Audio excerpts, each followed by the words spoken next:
Welcome back to Unstable TV! And you're through to Irish Couple Reacts. And do stay tuned because this happens every week. So if you're new here, don't forget to like, subscribe, comment and hit the bell notification so you don't miss any of these videos. And if you're a returning viewer, thank you! So today we are going to be checking out why you never mess with a guard of the tomb of the unknown soldier. So a very big shout out to everyone for this suggestion. We've had previous USA suggestions. We know you guys have sent us in a few. So we're just going through the list with what we have. So without further ado, let's get into this with ourselves and you guys. Let's go! Have you requested that officers remain behind the changing rail? Get behind the rail! The Tomb of the Unknown Soldier is one of the most continuously guarded monuments in the world. It's patrolled 24 hours a day, 365 days a year, regardless of the weather, by an elite regiment of soldiers known as Sentinels. These Sentinels are highly trained specialists in superb physical condition, ready at a moment's notice to defend the honor of fallen war heroes. So what makes the old guard of the Tomb of the Unknown Soldier so feared and respected? And what happens when people push the boundaries and try to mess with one of the guards? Let's find out. The Old Guard is essentially ceremonial special forces, and despite their seemingly mundane job, they represent the very best of the best the Army can offer. It's so elite that less than 20% of all volunteers are accepted for training, and of those, only a fraction pass training to become fully fledged Tomb Guards. In fact, the Tomb of the Unknown Soldier Guard Identification Badge is the third least awarded badge in the entire United States Army, behind Military Horseman ID badges and astronaut badges. To become a Tomb Guard, an Old Guard soldier must volunteer. So, what? The unknown tomb, definitely where we wanted to go with things. We want to know more about the American military and see if they had any private things that, well, not private, any specialty tombs or anything, or because any country would like to know, do you have any special monuments or something that's sacred to fallen warriors that you guard? And with this one, you guys have definitely suggested what we were after. The training for volunteers, it's under 20%. That's insane. And the fact that there's only like 2 medal awarded that are higher than that, and one of them is to become an astronaut. Yeah. That's insane. That's some level of training you need. Has anyone watching, have you guys got family, or have you trained on this yourself? What's this like? Or maybe there's a former soldier here in the comments that used to guard the unknown tomb. What is in the tomb though? It's unknown. It's unknown. Fallen soldiers. Well, I'm assuming we're going to get soldiers here. Yeah. But to my understanding, it's soldiers that nobody could identify. Well, that's what we're going to guess before we see it. So, jump back in with it? Yeah. By applying for appointment to the tomb through the Sergeant of the Guard. To be considered for an appointment, the soldier must be highly motivated and disciplined, and possess a strong military bearing and soldierly appearance. If appointed, the soldier is assigned to the tomb for an initial 2-week training period. Upon reporting to a relief, the trainee is assigned a Tomb Guard trainer. The trainer informs the trainee of what is expected of them, including following strict rules, training guidelines, and the need for complete dedication and commitment to the tomb. The training cycle is intense, consisting of a series of 5 exhaustive tests over 6 to 12 months. These tests focus on ceremonial performance, uniform preparation, and knowledge. If the trainee completes the training cycle and passes the tests, they are able to flawlessly conduct 7 different types of ceremonies, meet the highest standards of uniform preparation, and recite 35 pages of information without error. If the trainee fails any test, they are assigned back to their company. The successful trainee is awarded the Tomb Guard Identification Badge and will be from then on referred to as a Tomb Guard or badge holder by their fellow Sentinels. Demonstrating how serious a role this is considered to be, the Tomb Guard Identification Badge is the only military badge that can be revoked for any action that brings disrespect to the tomb. The Unknown Soldier.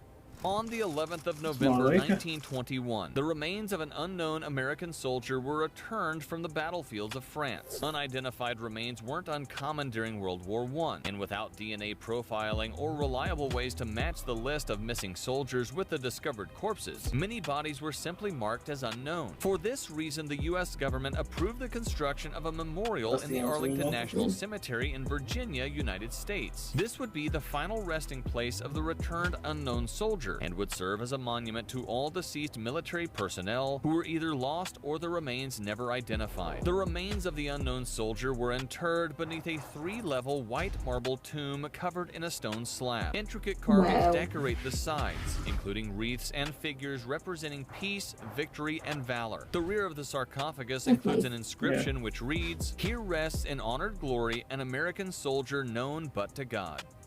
Why you shouldn't mess with a tomb guard. So was there only one unknown soldier in the grave then, but they represent all of the fallen soldiers, is it? Yeah, that's what I'm wondering, because there was a lot of cars and a lot of unidentified bodies coming back from the war in France. That's the answer we were looking for. Just previously there we were talking about what's going on in the tomb, why is it the unknown tomb, and it's nice to see such respect for people who went out and fought for their country and fought for freedom and what was right, to be honoured in such a way. We'll definitely have to check this out in America, because I didn't even know this unknown tomb was a thing until you guys suggested it to us. So we'll definitely have to have a look at this. Oh yeah, 100%. Let's go to Virginia.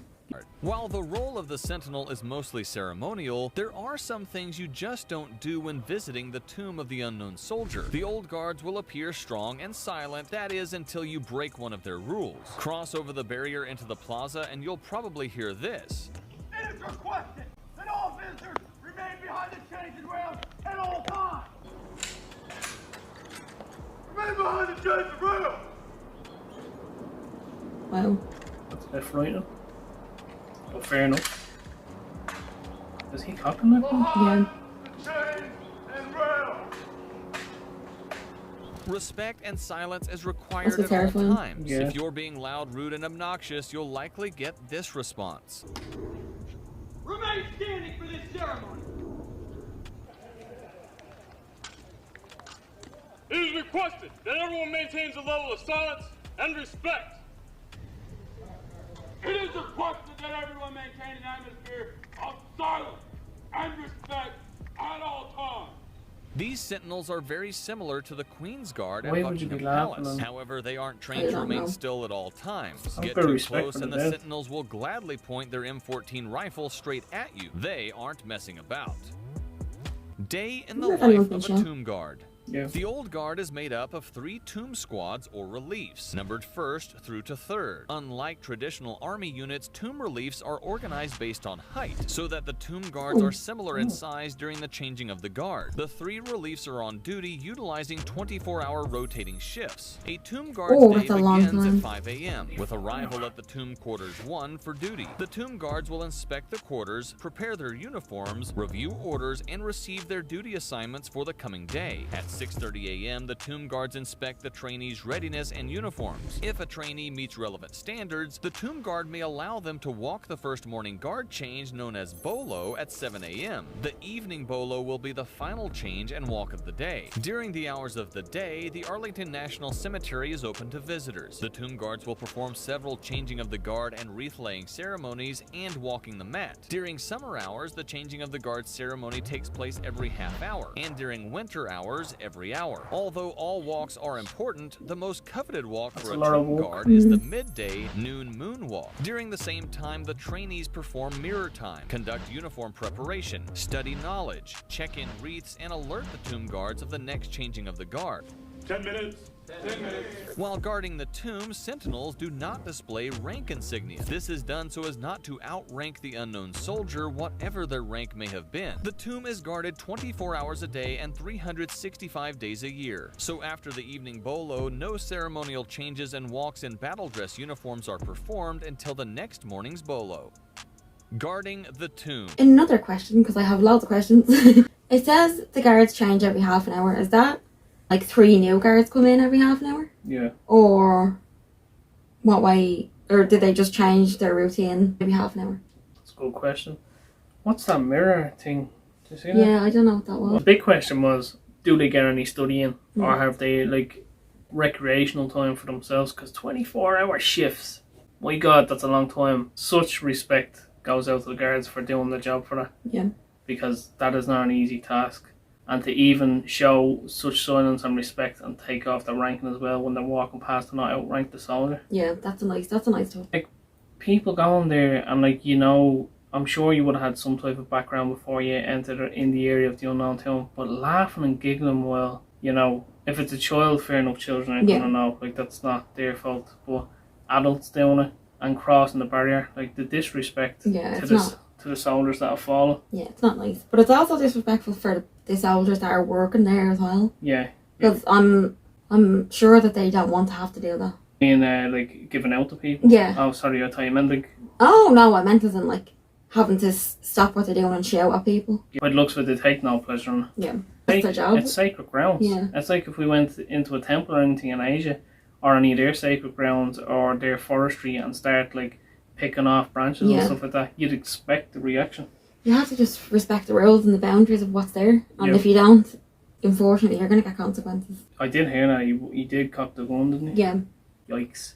So anyway, we'll jump back in. In March 1926, the U.S. decided to post a permanent guard over the tomb of the unknown soldier. Soldiers from the nearby Fort Myers, members of the 3rd Cavalry Regiment, nicknamed the Brave Rifles, were first assigned to guard the tomb. At first, they were enlisted only during daylight hours and served just to discourage visitors to climb on or disrespect the monument. By 1937, guarding the tomb became a round-the-clock job, and on April 6, 1948, the 3rd U.S. Infantry Regiment, known as the Old Guard, was designated as the Army's official ceremonial unit, tasked with guarding the tomb of the unknown soldier. Old Guard myths. The Tomb Guard Sentinels have a bit of an intimidating reputation, and it's all thanks to some pretty fantastic urban myths that have surrounded the Old Guard for decades. Fortunately, we're here to separate fact from fiction. According to one urban legend, Sentinels live for 2 years in a barracks under the tomb and are not allowed to swear, watch television, or drink alcohol for the rest of their lives. Fortunately, this is completely false, and members of the Old Guard are allowed to indulge in the occasional off-duty vice. And finally, it was once rumored that during Hurricane Isabel in 2003, the Tomb Sentinels refused orders to abandon their post, despite the inclement weather, and perished in the storm. While it's a cool story, it's also bogus. While the tomb requires 24/7 guarding, contingencies are in place in case of lightning, high winds, or torrential conditions. What do you think of the guards? Let us know in the comments below. Leave a like if you enjoyed it, and don't forget to subscribe to the channel with notifications on. So first off, a very big shout out to the original content creator. Do make sure you go check them out, give them a like, subscribe, and share, and all that good YouTube stuff. Well put together video of the Old Guard tomb, and thank you so much for everyone for suggesting that to us. We did want to learn something new in the USA, so thanks again everyone, we appreciate that. The Old Guard, the myths are wild. I personally would have believed some of them. I would have believed they lived under the tomb for 2 years and all that. I mean, that's a bit dramatic, isn't it? Well, it sounds like an Egyptian Magi, so the way they guarded things, they guarded the people and all that, so. That's true. I wouldn't have believed you're not allowed to like watch TV or drink or anything like that. That's a bit, I mean, you have your time off. Obviously you're not going to be doing anything the night before you're back on the shift, but I mean, if you have a few days, you're going to enjoy them. Yeah. Again, if anyone out there, if you previously worked as an Old Guard and you're in the comments by some luck, divine luck, let us know what it's like. Yeah. Well, as much as you can disclose within reason. And if anyone is related to these, or anyone has visited here, how was the experience? What was it like? What is it like in person? Because we will be going to see this. Oh yeah. And of course we're going to bring all you guys with us when we do go and see it. And I have another question, because I have lots of questions. There's so many questions I for this. know there is though. Yeah. But started when it was just, they only guarded it during the day. Did anything happen at night? They had to start guarding it at night? Or was it just, did they just decide to do that? Yeah, that's actually a good one. If anyone has a video or information on that, will you send that over to us? Because I mean, I would assume that something would have happened to the tomb one of the nights, so they had to keep people. Yeah. Well, I don't know. Let us know. Yeah, let us know. An interesting topic though. Definitely something we want to know more about. Yeah. Oh yeah, I don't know if we asked this in between our intermissions of it, but if anyone knows, you know, you might know or you don't, and if you don't, that's okay. Was there just one soldier buried, or was there a group of them buried in the tomb? Does anyone know that? If you do, let us know in the comments. Absolutely. And of course, that has been our 2 cents, and we will chop ourselves out as. As always, you are the beautiful people of YouTube, and we have been Unstable TV. So drop a comment below and let us know what you thought of this reaction video. And if you have any suggestions for us to do, let us know too. And as always, we will see you in the next one. Bye.